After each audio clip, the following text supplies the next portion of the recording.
newspaper items of great deal of genocidal action in Pakistan against these people. Same thing in Bangladesh. There are daily occurrences against the Hindus there.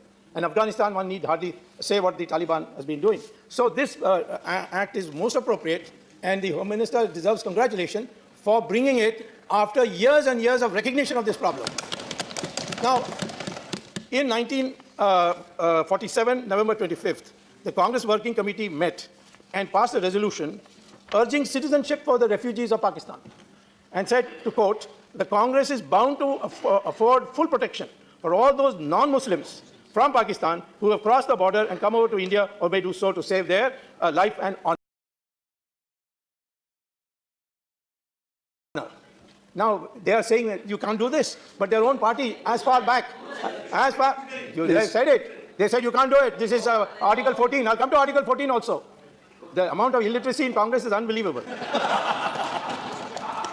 In Rajya Sabha, Manmohan Singh, it was read out what he said, and I just remind you, he said minorities in countries like Bangladesh have faced persecution. It's our moral obligation that the circumstances force people, these unfortunate people, to seek refuge in our country. Our approach to granting citizenship to these unfortunate persons should be more liberal. This is Dr. Manmohan Singh. He was here in the morning. Then when somebody read this out, after that he's gone. He's not come back.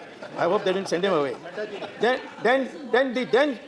the Chief Minister of Assam, Tarun Gogoi, had submitted a memorandum to the then Prime Minister, Dr. Manmohan Singh, on April 20th, 2012, pleading that the religious minorities had to flee due to discrimination, religious persecution at the time of partition, and they should not be treated as foreigners and given citizenship. And later on, in the Guwahati High Court, he filed an affidavit and said that this is something our government would like to do. We have approached the central government. So, in all that we can say is that the BJP government has acted instead of giving speeches and passing resolutions, which is what has been done by the opposition, particularly the Congress Party. And it is here security risk. So Article 14 says you can make this distinction. And we have made this distinction because in Pakistan, in Bangladesh, in Afghanistan, these groups who have been identified have been singled out for ill treatment and oppression.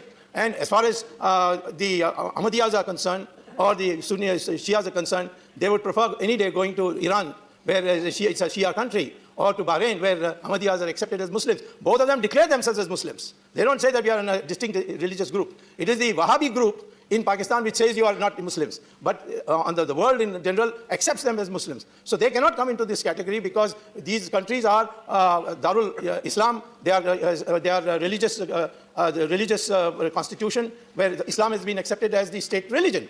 And therefore, to bring that in is rubbish. In fact, many single Muslims have come to our country to seek refuge. Tariq Fateh is one of the examples, Taslima from Bangladesh. Then what happened? They said, this is only our intermediate point. Taslima went and got citizenship from Sweden, and Tariq Fateh got it from Canada. And therefore, in our country, I don't think a Pakistani Muslim wants to leave and come to our country.